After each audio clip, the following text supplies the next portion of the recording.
Magbana c'est Magbana go. C'est le Magbana Connexion. C'est le Magbana Connexion. Dis-les pour moi. C'est le Magbana Connexion. Une fois là. C'est le Magbana Connexion. Y'en a d'autres qui viennent qui s'arrêtent à Koya. Même à 36, les Magbana sont là. Y'en a d'autres qui viennent qui s'arrêtent à Anta. En ville marché, c'est les dernières stations. Partout où tu passes, tout le monde cherche le Magbana. Vous avez un terrain, une maison, une voiture, vous avez un hôtel, un restaurant, vous êtes prestataire de services ou tout autre type de produit à proposer, alors ne vous faites plus de soucis. Nwama est votre solution. Nwama est un site internet qui vous permet de vendre, d'acheter et de publier en ligne. Contactez-nous sur le www.nwama.com. Contact 623 79 35 24 657 91 79 07. Email info@nwama.com. Avec Nwama, faites grandir votre business. Bonsoir chers téléspectateurs et bienvenue dans votre émission Magbana. Vous le savez déjà, Magbana est une émission qui vous informe, vous enseigne et vous guide tout en vous épargnant accidents et incidents de la route. Nous vous rappelons également qu'il y a de nombreux lots à gagner, des bons de carburant, des shorts Magbana et même des formations gratuites en participant à notre rubrique questions-réponses.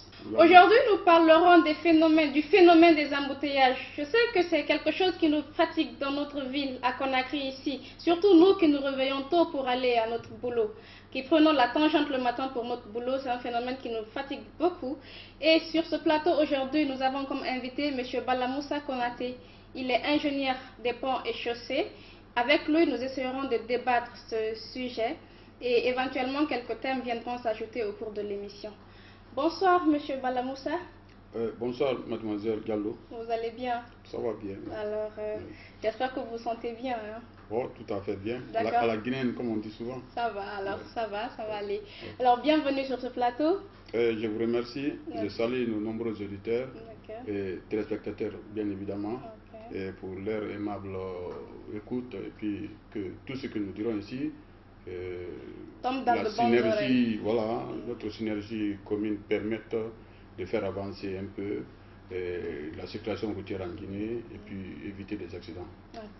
Alors, Monsieur Balamoussa, nous savons déjà que vous êtes un ingénieur des ponts et chaussées. Vous êtes déjà spécialiste en la matière, tout ce qui est route. Alors, vous pouvez nous parler un peu sur l'embouteillage. Qu'est-ce qu'un embouteillage, s'il vous plaît? Bon, je vous remercie très bien.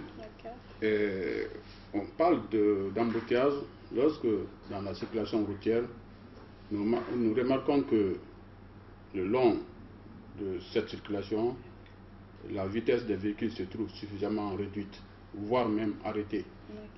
La cause, nous en parlerons après. Mais les embouteillages sont dus à la réduction de façon drastique de la vitesse des véhicules, ou même leur arrêt complet. C'est ça. La définition. Il y a un peu la différence, il y a une différence entre bouchon et embouteillage? Oui, il y a juste ce qu'on peut dire, la nuance. En fait, l'embouteillage a comme cause linéaire. L'embouteillage se remarque sur un grand trajet. Alors que ce que vous venez de dire, le bouchon, c'est que le bouchon est localisé. Sa cause peut être, par exemple, au niveau d'un point donné de la route, que soit un conducteur indélicat s'est positionné de sorte qu'il bloque les autres, ou bien il y a eu accident, ou une partie de la route, comme les crevasses sont tellement prononcées que les véhicules sont obligés, franchement, de faire attention avant de traverser ce côté-là. Donc, contrairement aux embouteillages, les bouchons sont localisés. Mais quand les bouchons durent, ça peut provoquer, n'est-ce pas, en amont, les embouteillages. Justement, oui. Donc alors, les deux sont liés. Si je comprends bien, quelque part, c'est les bouchons qui occasionnent les embouteillages. Non. Parce que les gens ont tendance à confondre les deux. Les bouchons constituent l'une des causes des embouteillages. D'accord. Quand les bouchons durent, ça peut provoquer les embouteillages. Mais les causes des embouteillages sont nombreuses. Si vous me permettez, je vais aborder. On en viendra. Voilà. On en viendra. Je voulais juste savoir parce que les gens, c'est comme je le disais tantôt, les gens ont tendance à faire on dit je suis dans l'embouteillage, je suis dans le bouchon. Les gens croient que c'est la même chose. J'ai déjà eu ce débat avec plein de gens qui me disent que voilà, c'est la même chose. Bouchon Oui. et embouteillage. Quand vous regardez rien qu'autour de vous, par exemple au niveau des carrefours, j'allais dire que vous êtes dans un bouchon, parce que quand vous ne bougez pas. Oui. Mais pour quelqu'un qui gère toute la circulation, qui regarde de façon générale, il verra que ce bouchon-là est prolongé, est linéaire, donc on peut dire que c'est ça qui s'appelle l'embouteillage. C'est ça, oui.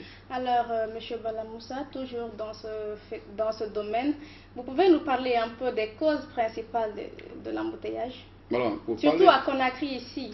Oui, que, voilà. nous allons effectivement résoudre le problème qui se pose chez nous. Ouais. En réalité, pour parler des causes des embouteillages, il faut diviser ceci en des catégories. C'est qu'il y a des types d'embouteillages qu'on appelle entre griffes des embouteillages normaux, autrement dit pendant les heures de pointe, comme chez nous ici là, le matin. Des embouteillages qu'on ne peut pas éviter en un mot. Qu'on ne peut pas éviter, mais on peut gérer. On peut gérer. Et ça se passe dans tous les pays du monde, donc on gère. Ouais. Donc les embouteillages qui ont lieu pendant les heures de pointe, ça ce sont des embouteillages entre parenthèses normaux. Il y a d'autres types d'embouteillages normaux qu'on peut dire comme ça aussi. Lorsque vous avez un tronçon de route effectivement bien construit, hein, la résistance de la chaussée est garantie, mais la capacité d'absorption de ce tronçon-là ne permet pas effectivement la fluidité normale. Donc, en attendant d'améliorer la géométrie de cette route-là, on peut effectivement constater qu'il y a des embouteillages. Ensuite, il y a la deuxième catégorie des embouteillages qu'on appelle souvent des embouteillages circonstanciels ou momentanés. C'est quoi? C'est que pendant que nous, spécialistes de la construction routière, en tout cas des intervenants au niveau du maintien de la route en bon état, nous sommes obligés des fois de traiter certains points critiques de la route. Hein. Donc, si nous sommes en train d'intervenir, même des fois à des heures de circulation intense, eh bien, le rétrécissement qui a lieu à ce niveau-là, ou tout au long de nos zones d'intervention, ces interventions-là peuvent donc causer effectivement l'embouteillage. Ça se gère comme je suis en train de passer, ça de résoudre un problème. Maintenant, les embouteillages qui sont anormaux, et puisqu'il s'agit de parler de Conakry, axons notre remarque ou nos analyses sur le cas de notre capitale, c'est que les embouteillages anormaux, ce sont tous ces embouteillages-là qui sont dus à des dysfonctionnements dans la circulation, parmi lesquels il faut citer par exemple les mauvais états de nos routes. Quand vous n'avez pas par exemple les panneaux de signalisation tels qu'il faut, lorsque les accotements ou les trottoirs ne sont pas effectifs, lorsque au niveau de la chaussée vous avez assez de nids de poules, etc., des dégradations poussées, ça peut ralentir la vitesse des véhicules et donc c'est des causes. Évidemment, j'allais vous poser la question, vous qui êtes déjà ingénieur en chaussée, qu'est-ce qui pousse souvent, parce que nous avons remarqué sur nos routes ici, sur les chaussées, nous constatons plein de dégradations. Qu'est-ce qui cause cela? Est-ce que c'est... je veux dire, est-ce que c'est les routes qui n'ont pas été bien travaillées? Parce que ça peut aussi causer, c'est l'une des causes aussi des embouteillages. Vous savez, vous soulevez comme ça là un sujet qui peut faire toute une émission. C'est que pourquoi les routes sont dégradées par rapport au cadre guinéen, c'est que globalement parlant, sans citer d'autres causes, parlons un seul cas, une seule cause, c'est que nous avons cumulé un déficit d'entretien routier, de sorte que, en différant sur l'intervention qu'il faut faire lorsqu'une partie est gâtée, on a tellement spéculé sur ça que finalement on a assez de passifs à ce niveau-là. Alors, l'entretien est si vous voulez, c'est une opération normale pour toutes les routes, autrement dit, aucune œuvre humaine ne peut résister avec le temps si elle n'est pas entretenue. Donc l'entretien est une nécessité pour le maintien en bonne circulation de la route. Mais quand vous différez par rapport à cette intervention, la route va se dégrader. Quand vous différez par rapport à l'intervention, par rapport aux dégradations localisées, eh bien, vous allez vous retrouver vers l'irréversible. C'est-à-dire cette dégradation va être tellement critique que ce n'est pas seulement, n'est-ce pas, les simples réparations qui vont suffire. Il faut faire des interventions beaucoup plus denses, certainement comme on appelle réhabilitation. Donc c'est une des causes. Ensuite, quand vous avez autour de nos grands carrefours comme Bambeto, comme Amdalaï, comme Koza, comme Ankosem, comme Taneri, comme Matoto, etc., vous allez remarquer aujourd'hui que compte tenu de la sollicitation de ces zones critiques, le nombre de véhicules qui passent en un laps de temps est tel que simple passage à niveau ne peut plus permettre de faire la situation. Alors, cela veut dire qu'il y a l'obsolescence. Je crois qu'il faut améliorer ce qu'il faut faire. C'est les passages à niveau différencié qu'on appelle les échangeurs. Ça, c'est une des causes. Il faut citer aussi le fait qu'au niveau de nos marchés, la mauvaise gestion de nos marchés, des espaces occupés par les vendeurs ambulants. Voilà, en fait, même par le marché, il y a une mauvaise utilisation de nos espaces, de sorte que le reflux de ces marchés-là vont vers les routes, ce qui est extrêmement préjudiciable. Vous remarquez à Madina, par exemple, même le matin très tôt, quand les gens doivent aller en ville, il y a toujours des embouteillages géants là-bas. Oui, même à Koza. Bon, la même chose, vous avez dit. Koza, ça c'est dû au carrefour. Mais sur ce qu'on appelle la section courante, c'est-à-dire sur les lignes droites, quand vous voyez des types comme ça, c'est parce qu'à des niveaux, il y a ce qui s'apparente un peu au bouchon, c'est que les gens qui passent, les piétons qui traversent la route et tout ce qu'il y a comme mauvais stationnement, parce que c'est l'une des causes aussi du fait que les gens ont fait si vous voulez, de l'occupation sauvage, excusez-moi du terme, de la chaussée. La chaussée est réservée pour la circulation. Mais il y en a même qui vont jusqu'à prendre une partie de la chaussée pour faire le stationnement. En fait, les accotements sont faits pour ce qu'on appelle la bande d'arrêt d'urgence, s'arrêter pour un moment. Mais aujourd'hui, il y a même des stationnements des véhicules qui sont complètement hors usage. C'est-à-dire que c'est devenu un garage même. On appelle le stationnement abusif. Abusif, même un garage. Donc, avec la présence de ces véhicules indésirables le long de nos routes, ce qui provoque les rétrécissements, donc qui entraîne forcément des embouteillages. Alors, ça c'est une des causes. Et il y a aussi que nous avons presque les grandes zones d'affluence, autrement dit les activités qui préoccupent la plupart de nos populations sont concentrées à deux zones principalement. Il y a Madina pour la plupart des commerçants et il y a le centre-ville pour tout le reste, autrement dit les fonctionnaires et même des services qui relèvent des privés. Donc, ça, tant qu'il y a la concentration de ces lieux de fréquentation à des endroits comme ça, les embouteillages vont toujours se produire. Je crois que la cause aussi des embouteillages, il faut parler du manque de formation. C'est-à-dire que ceux qui se disent aujourd'hui conducteurs de véhicules, en général, apprennent dans l'informel. Aujourd'hui, la circulation routière aussi évolue. Il y a les données modernes. Je crois qu'il faut tenir compte de ces données modernes pour pouvoir vraiment se comporter bien dans la circulation. Donc il y a un manque de formation. Formation évidemment, parce qu'il y a des gens qui ne respectent pas les codes de la route. Exactement, ça résume tout. Dans le code de la route, il y a ce que chacun doit faire, le droit et le devoir de chacun est défini. Donc il y a ça. Même d'autres qui sont bien formés, il y a ce qu'on appelle l'indiscipline. Vous savez, j'ai dit plusieurs fois qu'il y a plusieurs types de conducteurs accidentogènes, parmi lesquels il y a les conducteurs pressés, il y a les conducteurs distraits, il y a les conducteurs hargneux, il y a ce qu'on appelle les conducteurs chauffards, entre parenthèses. Donc, c'est l'embouteillage et l'air, ils sont à la base des embouteillages, c'est l'air terreau fertile. Donc, il faut voir ça. Il faut voir aussi le manque enfin, pas le manque, l'insuffisance de la formation au niveau de la police routière et même l'insuffisance de leurs moyens de bord pour pouvoir intervenir bien. Vous avez aussi, malgré tout, vous avez le manque d'éthique de la part de certains agents de la sécurité routière. D'autres, à dessein, se comportent de sorte qu'eux-mêmes, ils sont à la base des embouteillages. Des embouteillages. Vous voyez, quand on parle de l'indiscipline des conducteurs, ça, on voit que celle-ci se trouve des fois encouragée aussi par certains passagers, surtout les taxis. Hein? Je monte dans le taxi parce que le taximan là, il sait vraiment faire de l'indiscipline pour aboutir à là où je vais aller. Il dévie là où il doit pas. Donc, les passagers sont assis dedans, hein, ils encouragent ça.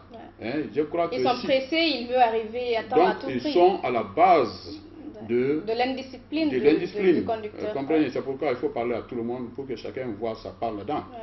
Donc, on peut citer beaucoup de causes, mais je crois que avec tout ce que je viens de vous dire là, je crois que ça suffit pour le moment pour expliquer comme une fois il y a des causes, des embouteillages, sans oublier aussi qu'il y a l'inadéquation entre le parc automobile circulant, le nombre de véhicules qui se trouvent dans la circulation, qui croît de façon exponentielle par rapport aux infrastructures routières qui ne suivent pas le pas. Donc il y a toute une question de redéfinition de l'infrastructure routière. Des fois, il y a même des zones ici qui sont totalement enclavées. Hein. Par exemple, pour quitter Petit Simbaya, c'est un quartier à Conakry, pour aller vers Kiroti, ou bien pour quitter Kiroti pour aller vers Lambani, vous êtes obligé de prendre soit route Le Prince ou bien la route de Corniche, Corniche Nord. Mais pourtant, on peut faire des ponts dans les talwegs là pour pouvoir traverser. Je crois qu'il y a tout un problème de gestion aussi de la circulation routière. Je crois que les moyens doivent permettre qu'il y ait une harmonisation de la façon de gérer la circulation routière à Conakry. Il y a souvent des bouchons qui ont lieu à des endroits parce qu'il n'y a pas d'autres lieux de contournement. Donc je crois qu'il y a toute une question de stratégie à élaborer.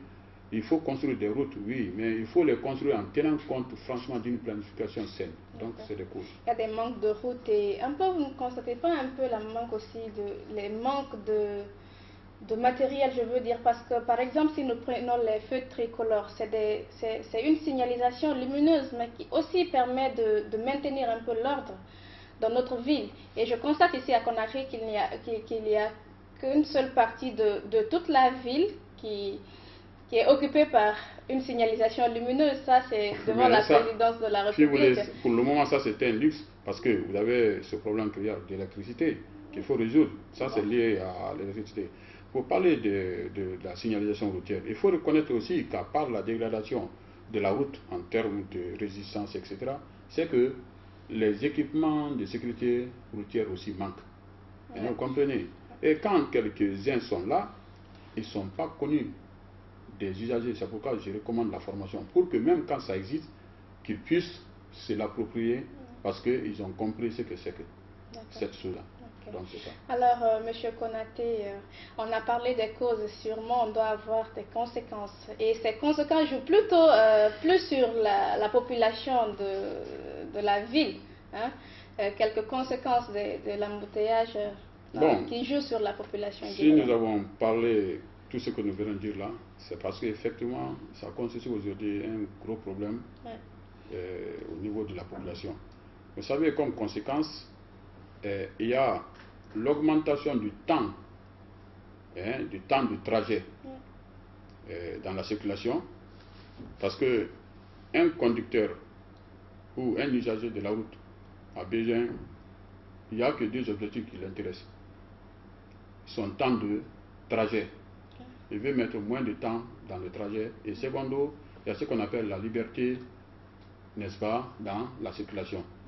Alors, il y a trois choses qui permettent de définir, de se rendre compte qu'il y a le début de l'embouteillage, ou bien qui sont aussi des embouteillages. C'est qu'il y a ce qu'on appelle le seuil de la gêne perceptible.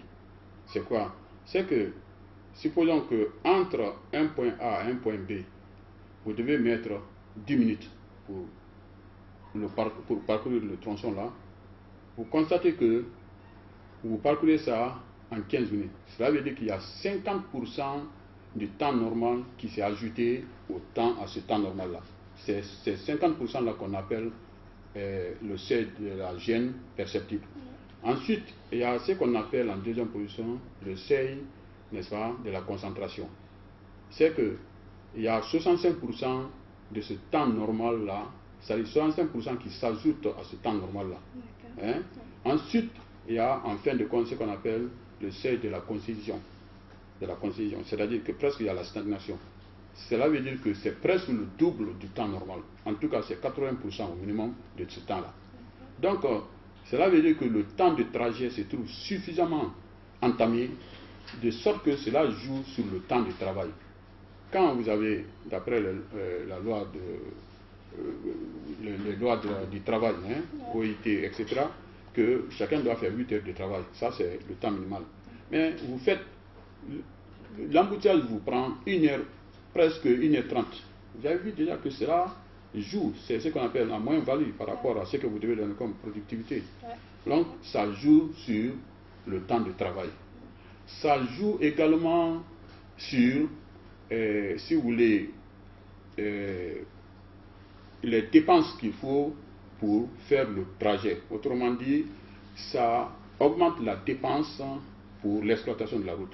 Parce que dans l'embouteillage, hein, vous êtes souvent à la première vitesse ou bien à la deuxième vitesse.